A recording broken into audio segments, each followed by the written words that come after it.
Magandang umaga po kapamilya. Ito po si Father J-Boy at tayo na po at magkape at pandasal. Nakita nyo na ba sa Facebook ang poster na nagsasabing The Filipino Spirit is Waterproof? Inilabas ito sa nakaraang sakuna ng baha, habagat at bagyo. Naniniwala ba kayo na hindi kailanman nadadaig ng anumang unos ang ating diwa?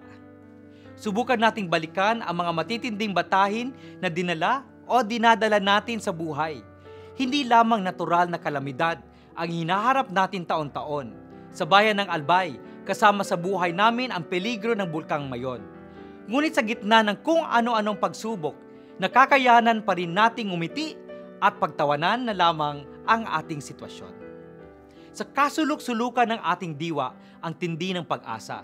Marami pa rin mga Pinoy ang may malalim na pananampalataya sa Diyos.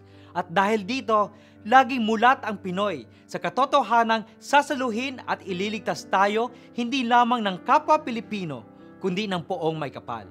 Kaya sabi sa survey, ang Pilipino ang isa sa pinakawasayang mga tao sa buong mundo. Pagdasal natin na di mawawala ang sigla natin sa gitna ng ating mga binabata. Magandang umaga po.